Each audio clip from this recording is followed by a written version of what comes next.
আজ আমরা আলোচনা করব এমন একটা গ্রন্থ নিয়ে যা প্রায় ৫,০০০ বছরেরও বেশি পুরনো, কিন্তু যার কথাগুলো আজও মনে হয় যেন এই মুহূর্তের জন্য লেখা, শ্রীমদ্ ভাগবত গীতা।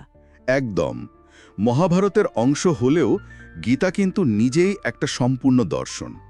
আর এর শুরুটাই প্রেক্ষাপটটা ভীষণ নাটকীয়। কুরুক্ষেত্রের যুদ্ধক্ষেত্র, তাই না?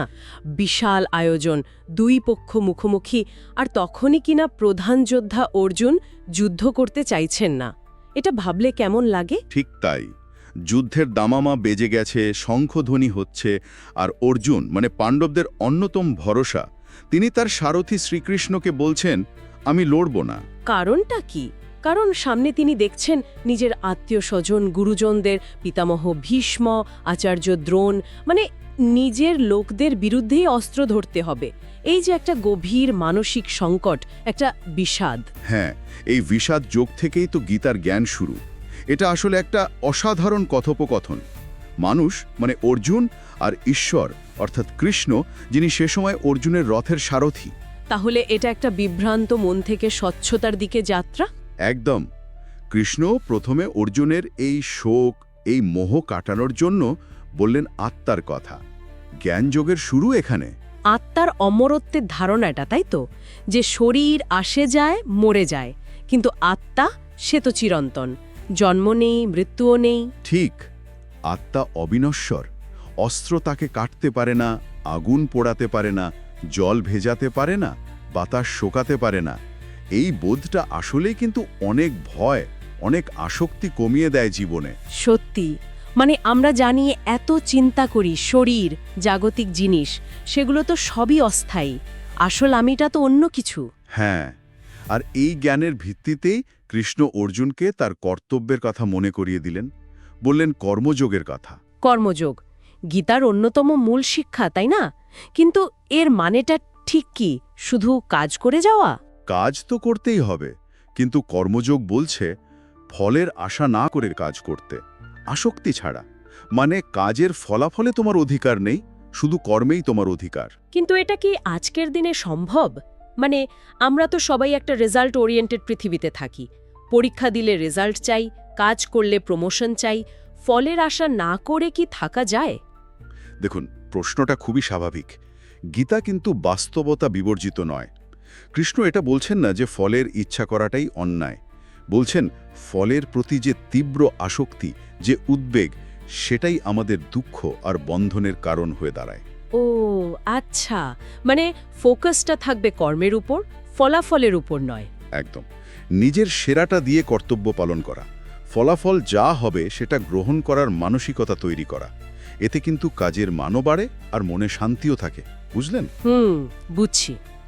এক ধরনের ডিট্যাচমেন্ট, কিন্তু কাজের প্রতি অবহেলা নয়। ঠিক। আর এরই সাথে কৃষ্ণ আর একটা গুরুত্বপূর্ণ কথা বলেন, স্বধর্মের কথা। স্বধর্ম নিজের ধর্ম। নিজের প্রকৃতি অনুযায়ী যে কর্তব্য, সেটাই স্বধর্ম। কৃষ্ণ বলছেন অন্যের ধর্ম বা কর্তব্য যতই আকর্ষণীয় বা নিখুঁত মনে হোক না কেন, নিজের স্বাভাবিক কর্তব্য পালন করাই শ্রেয়। এমনকি যদি নিজের কর্তব্যে কিছু ত্রুটিও থাকে। এটা তো খুব ইন্টারেস্টিং পয়েন্ট। অন্যের মতো হওয়ার চেষ্টা না করে নিজের পথে চলাই ভালো। হ্যাঁ, কারণ সেটাই তোমার স্বাভাবিক পথ। জ্ঞানী ব্যক্তিরা এভাবেই কাজ করেন। তারা জগতে থাকেন, কাজ করেন, কিন্তু কোনো কিছুতে আসক্ত হন না। নিরাসক্ত হয়ে কর্ম করেন জগতের কল্যাণের জন্য। এই নিরাসক্তি, এই মানসিক স্থিতি, এটা অর্জন করার পথ কি? এর জন্য কৃষ্ণ ধ্যান যোগের কথা বলেছেন, মনকে নিয়ন্ত্রণ করার কথা। চঞ্চল মনকে স্থির করে আত্মচিন্তায় মগ্ন হওয়া। ধ্যান, মেডিটেশন। হ্যাঁ, বলতে পারেন মনকে জয় করা। যিনি মনকে জয় করতে পেরেছেন, তিনি শীত গ্রীষ্ম, সুখ দুঃখ, মান অপমান এসবে অবিচল থাকেন। তিনি পরম শান্তি লাভ করেন, সমদর্শী হন। এটা তো আজকের এই স্ট্রেসফুল জীবনে খুবই দরকারি একটা শিক্ষা, মেন্টাল ওয়েলনেসের জন্য। অবশ্যই। দেখুন, জ্ঞানযোগ, কর্মযোগ, ধ্যানযোগ এগুলোর পাশাপাশি গীতা কিন্তু ভক্তিযোগের কথাও বলেছে। ভক্তিযোগ ঈশ্বরের প্রতি ভালোবাসা। হ্যাঁ, শুদ্ধ ভক্তি, প্রেম আর সম্পূর্ণ আত্মসমর্পণ। কৃষ্ণ এখানে খুব পরিষ্কার করে বলেছেন তার কাছে পৌঁছানোর জন্য কোনো সামাজিক পরিচয়, বর্ণ বা বংশের আভিজাত্য লাগে না। যে কেউ আন্তরিক ভক্তি দিয়ে তার কাছে আসতে পারে। এই ভক্তির চূড়ান্ত রূপ কি আমরা অর্জুনের বিশ্বরূপ দর্শনে দেখতে পাই, যখন কৃষ্ণ তার আসল রূপ দেখান?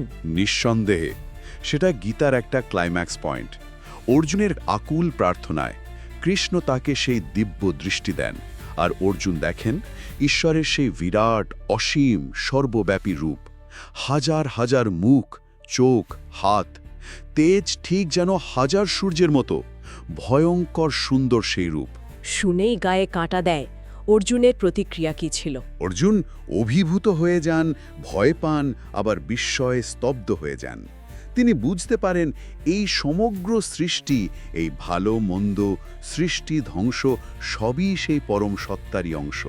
তার সব সংশয় দূর হয়ে যায়। তিনি সম্পূর্ণভাবে কৃষ্ণের চরণে আত্মসমর্পণ করেন। এই অভিজ্ঞতা নিশ্চয়ই অর্জুনকে যুদ্ধ করার জন্য প্রয়োজনীয় শক্তি আর স্বচ্ছতা দিয়েছিল।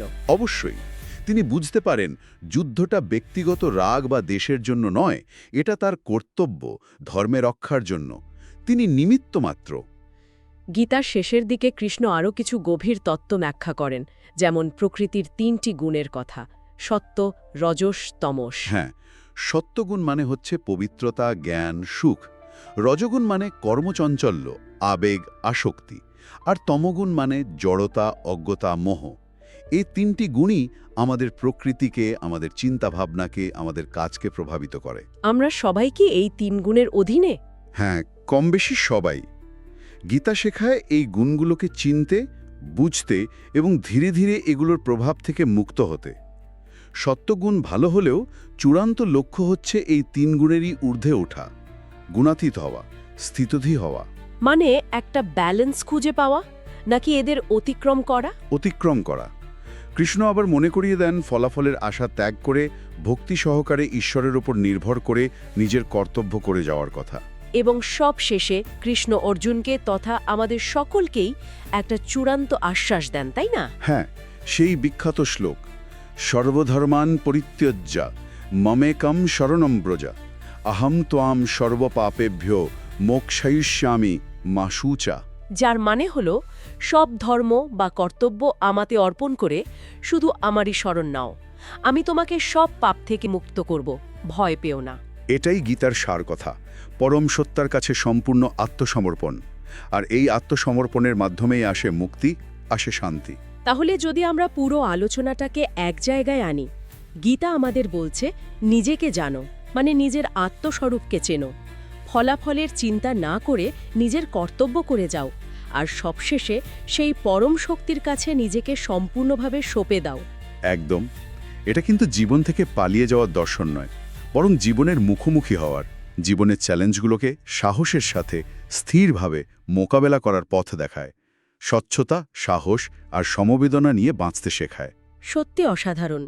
৫,০০০ বছর পরেও কথাগুলো একই রকম প্রাসঙ্গিক। তাহলে শ্রোতাদের জন্য এই ভাবনাটা রেখে যাই, আজকের এই দ্রুত বদলাতে থাকা সময়, যখন চারিপাশে এত অনিশ্চয়তা, এত বিভ্রান্তি, যখন ঠিক ভুল বোঝা কঠিন হয়ে পড়ে, যখন আমরা নিজেরাও নিজেদের ব্যক্তিগত কুরুক্ষেত্রে দাঁড়িয়ে থাকি, তখন গীতার এই হাজার বছরের পুরনো জ্ঞান, এই শিক্ষাগুলো কি আমাদের পথ দেখাতে পারে? আজকের দিনে এগুলো কতটা প্রাসঙ্গিক হতে পারে আমাদের নিজেদের জীবনে? একটু ভেবে দেখার মতো।